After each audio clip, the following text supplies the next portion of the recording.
કામ ધંધો નથી, કઈ નથી, કોઈ મદદ કરતું નથી ભાઈ અમને. કામ તો કરવું જ છે અમને, પણ કામ મળતું નથી, કોઈ કામ આપતું નથી અમારી હાલત જોઈને.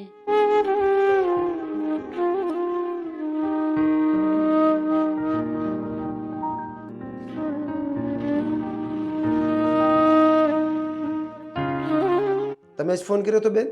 હા, શું નામ છે બેન તમારું? મનીષા શેખર નિમજે.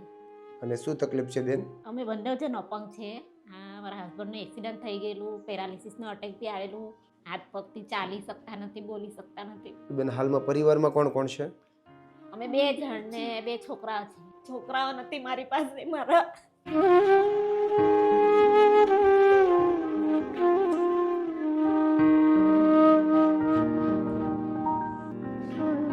કામ ધંધો નથી, કઈ નથી, કોઈ મદદ કરતું નથી ભાઈ અમને. એટલે છોકરાઓને મમ્મીના કામ મૂક્યા. મારા છોકરાઓ જ મારી પાસે નથી એટલે મેં હારી જાઉં છું,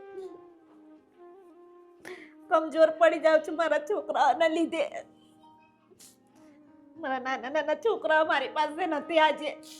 આજે તમે ગુજરાન નથી ચલાવી શકતા એટલે તમારા છોકરાઓને તમારા મમ્મીને ત્યાં મોકલી દીધા? હા, મારા મમ્મીને ત્યાં મોકલી દીધા. હું ખવડાવવાનું એ લોકોને, અમે લોકો શું ખાઈએ? તો બેન અત્યારે હાલમાં શું કરવા માંગો છો તમે? કેબિનની જ જરૂરત છે. અચ્છા, કેબિનની જરૂર છે? હા, બંને વિકલાંગ છે. કેબિનની મદદ થઈ જાય તો સારું. અમારું ઘરનું તો ગુજરાન ચાલે ને, ભાડું ભરીને ઘરમાં તો ખાઈએ અમે લોકો. તમે ચિંતા નહીં કરો બેન, અમે ચોક્કસથી તમને તમારે જે પણ મહેનત કરવામાં તકલીફ પડી રહી છે એમાં અમે ચોક્કસથી તમને સપોર્ટરૂપ બનીશું બેન. બંને વિકલાંગ છે તો બહાર બી જઈને કામ કરી શકીએ નહીં, એટલે કેબિનની મદદ થઈ જાય તો બંને મળીને તો કરી લઈએ ને કઈ ને કઈ કામ એમ. અને બિલકુલ સાચી વાત છે અને હંમેશા મહેનત તો કરવી જ જોઈએ બેન. ઘરનું ગુજરાન ચાલી જાય એમ. તમે ચિંતા નહીં કરો બેન, આજે અમે તમને ચોક્કસથી મદદરૂપ બનીશું બેન.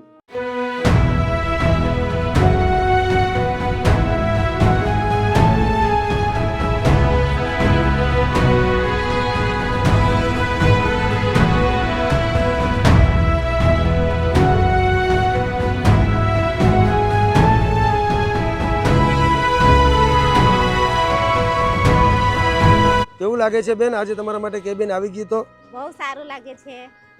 હવે કેબિન મળી ગઈ તો ખુશી થાય છે એમ કે હવે અમે બી કંઈ કામ કરી શકીશું, ઘરનું ગુજરાન ચલાવી શકીશું. બિલકુલ સાચી વાત છે બેન. હવે તમે પણ મહેનત કરી શકશો હા. અને તમારા ઘરનું ગુજરાન ચલાવી શકશો બેન. તમે ચિંતા નહીં કરતા, ઠીક છે ને?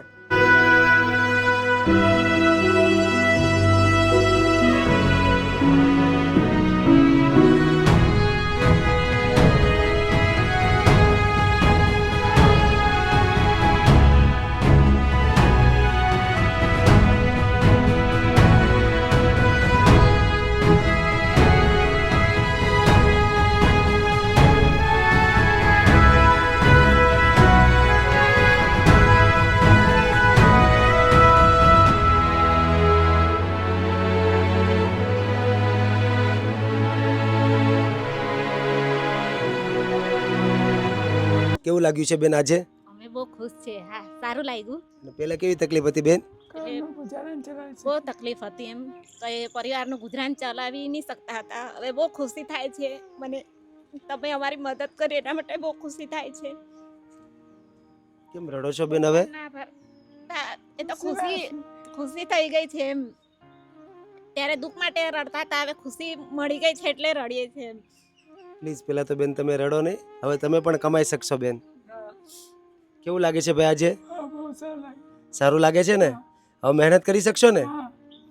અને બેન આજે આપણને ખાસ આ રોજગાર માટે જેણે સપોર્ટ કર્યો છે એમનું નામ છે હસમુખભાઈ અને કુમુદબેન. આજે હસમુખભાઈના પૂરા પરિવાર તરફથી તમને એક સરસ મજાના રોજગાર માટે સહયોગ કરવામાં આવ્યો છે. તો તમે આજે હસમુખભાઈના પૂરા પરિવારને કંઈ કહેવા માંગતા હોય તો બેન? હસમુખભાઈ અને કુમુદબેન, તમારા પૂરા પરિવારને હું દિલથી ધન્યવાદ કરું છું કે તમે અમારી મદદ કરી ને તમે હવે અમારા પગ પર ઊભા રહીને કંઈ પરિવાર માટે અમારા કરી શકીએ, અમારા છોકરા માટે કંઈ કરી શકીએ, એટલે તમારો ખૂબ ખૂબ આભાર. થેન્ક યુ સો મચ બેન. કેમ રડો છો બેન? કહી નહીં, આ તો ખુશીના આંસુ છે. દુઃખ હતું ત્યારે બી રડવું આવે માણસને, ને સુખ આવે કંઈ ખુશી મળે તો પણ રડવું આવે છે. પ્લીઝ પહેલાં તો બેન રડો નહીં, હવે તમે પણ મહેનત કરી શકશો બેન. અને ભાઈ આજે આપણને આ સંપૂર્ણ રોજગાર માટે જેણે સપોર્ટ કર્યો છે એમને તમે કંઈ કહેવા માંગતા હોય તો? એમનો ખૂબ ખૂબ ધન્યવાદ. અમારી મદદથી અમે કમાઈ શકશું. બિલકુલ સાચી વાત છે. બસ મહેનત કરો અને આગળ વધો. શું? મારો ઘરનું ગુજરાન કરી શકતું. બિલકુલ સાચી વાત છે. બસ હવે તમે મહેનત કરો અને આગળ વધો. ઠીક છે બેન, તમે ચિંતા નહીં કરતા ને પ્લીઝ પહેલાં તો તમે રડો નહીં. તો thank you so much Hasmukhbhai અને કુમુદબેન. આજે તમારા પૂરા પરિવાર તરફથી તમે એક એવા દિવ્યાંગ પરિવારને સપોર્ટિવ બનવાની કોશિશ કરી છે કે આ દિવ્યાંગ વ્યક્તિ હવે જીવનમાં આગળ પણ વધી શકશે, મહેનત પણ કરી શકશે અને પોતાના પગભર થઈને આત્મનિર્ભર બનીને પોતાની જિંદગીમાં આગળ પણ વધી શકશે. તો આજે અમારી પૂરી ટીમ હસમુખભાઈ અને કુમુદબેનનો દિલથી આભાર વ્યક્ત કરે છે. તમે જ્યાં પણ હો ત્યાં ભગવાન તમને અને તમારા પૂરા પરિવારને તન મન ધનથી તંદુરસ્ત રાખે. બસ હર હંમેશને માટે આવી જ રીતના જરૂરિયાતમંદ લોકો માટે, નિરાધાર લોકો માટે સપોર્ટર બનતા રહેજો. Once again thank you so much Hasmukhbhai અને કુમુદબેન. રોજગાર મળી ગયું છે તો હવે અમે અમારું ઘરનું ગુજરાન બી ચલાવી શકીશું, કંઈ કરી શકીએ અમે પણ, ને અમારા છોકરાઓને બી અમારી સાથે રાખી શકીશું. બિલકુલ સાચી વાત છે બેન, કારણ કે માણસ પાસે રોજગાર હોય તો આગળ વધી શકે. હવે અમે બી આત્મનિર્ભર બનીને કોઈ સગા વાલાની મદદની હવે કંઈ જરૂર નથી. અમે બી અમારા પગ પર ઊભા રહીને કંઈ કરી શકીએ અમે એમ.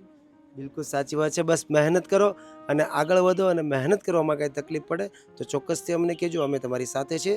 અને હર હંમેશને માટે અમે દિવ્યાંગ લોકોને આત્મનિર્ભર બનાવવા માટે કોશિશ કરતા હોય છે, જેથી કરીને દિવ્યાંગ લોકો પણ મહેનત કરી શકે અને સન્માનભરી જિંદગી જીવી શકે બેન. ઠીક છે, બસ તમે પણ સન્માનભરી જિંદગી જીવો અને મહેનત કરો અને જીવનમાં આગળ વધો. ઠીક છે બેન, કાંઈ વાંધો નહીં. સારું, ચાલો અમે રજા લઈએ છીએ. આ રોજગારમાં આગળ વધો અને મહેનત કરો. તમારું બી ખૂબ ખૂબ ધન્યવાદ, ને હસમુખભાઈ કુમુદબેનનો બી દિલથી ખૂબ ખૂબ ધન્યવાદ કરું છું. પૂરો પરિવાર મારો ખૂબ ખૂબ ધન્યવાદ કરે છે તમારું. જિંદગી જીવવાનો એક એ મળી ગયો છે, રસ્તો મળી ગયો છે. એટલે અમે ખૂબ નિરાશ હતા, હવે એકદમ ખુશી મળી ગઈ છે, એટલે આંસુ રૂકતા નથી ખુશીના. પ્લીઝ પહેલાં તો બેન રડો નહીં. હવે તમે પણ મહેનત કરી શકશો અને આત્મનિર્ભર બનીને સન્માનભરી જિંદગી પણ જીવી શકશો. ઠીક છે બેન, તમે ચિંતા નહીં કરતા અને પ્લીઝ તમે રડો નહીં બેન.